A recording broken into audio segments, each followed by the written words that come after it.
நேற்று சாட்டை துரைமுருகன் ஒரு வீடியோ ஒன்று போட்டிருக்காரு. அந்த வீடியோட தலைப்பு என்ன அப்படின்னா, தத்துவமற்ற தலைவனும் தற்கொலை தொண்டர்கள்மா. அதுல ஒரு பாயிண்ட் ஒன்று சொல்றாரு. எடுத்த உடனே என்ன சொல்றாரு அப்படின்னா, பிறந்த நாளுக்கு தலைவர் அவர்களை தொண்டர்கள்லாம் பார்க்க போனாங்க. அப்போ விஜய் அவர்கள் வீட்டிலேயே கிடையாது, அவர் வேற வீட்டுல இருந்தாரு அப்படின்னு சொல்றாங்க.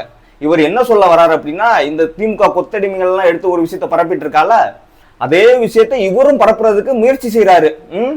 நீ என்ன விஷயம் சொல்ல வர அப்படிங்கிறத நானே ஓப்பனா சொல்லிடுறேன். லியோ படத்திலையும் கோட்டு படத்திலையும் திரிசா அவர்களோட தலைவர் அவர்கள் சேர்ந்து நடிச்சாங்க.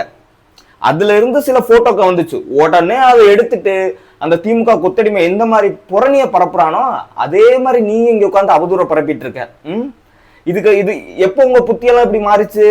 எப்ப நீங்க ஸ்டாலின் அவர்களை போய் சந்திச்சுட்டு வந்தீங்களோ அதுக்கப்புறம் அவங்களோட புத்தி உங்களுக்கு ஒத்திக்கிச்சு. நான் உங்க அண்ணனை பத்தி பேசவா?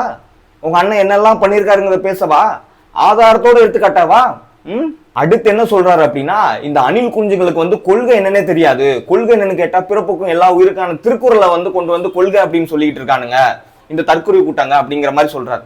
எங்க தலைவர் மாநாட்டுல தெளிவா சொல்லிட்டாரு, எங்களோட கொள்கை என்ன, மதசார்பற்ற சமூக நீதிங்கிறது எங்களோட கொள்கை, செக்குலர் சோசியல் ஜஸ்டிஸ் அப்படிங்கறத தெளிவா சொல்லிட்டாரு. அதுக்கு ஒரு கொள்கை விளக்க பாடலுமே கொடுத்தாச்சு. இதுக்கு மேல உனக்கு என்ன நாங்க சொல்லணும்? இதையே உட்கார்ந்து நீங்க எத்தனை மீடியாக்களை நீங்களும் உங்க தம்பிகளும் பேசிட்டே இருப்பீங்க. வாங்க நேர்ல வாங்க, நீ வா, இல்ல அப்படின்னா உன் தம்பி இடுமான கார்த்திகை வர சொல்லு, உட்காந்து பேசி பார்த்துருவோம், யாருடைய கொள்கையை பத்தி பேசணும் பேசுவோம். அடுத்து என்ன சொல்றாரு அப்படின்னா, பத்திரிகையாளர்களை ஏன் விஜய் சந்திக்கிறதே இல்ல, அவ்வளவு பயமா அப்படின்னு கேட்கிறாரு. யாருக்கு பயம்? இன்னைக்கு பத்திரிகையாளரா இருக்கிற எல்லாரும் யாரு?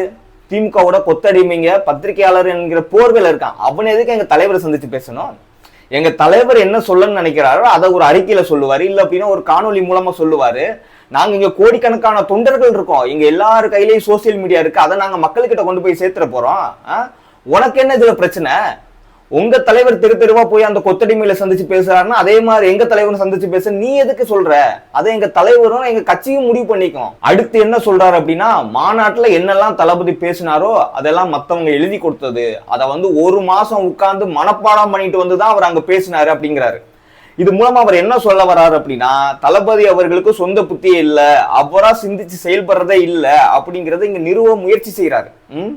ஏன் நீ உங்க அண்ணனை உட்கார்ந்து விளக்கு பிடிச்சு பாத்தீங்களா? அவர் மத்தவங்க எழுதி கொடுத்ததுதான் உட்கார்ந்து படிச்சுட்டு பேசுறாரு அப்படிங்கிறத எதை வச்சு நீ சொல்ற? ஆதாரம் இருக்கா அவங்கிட்ட?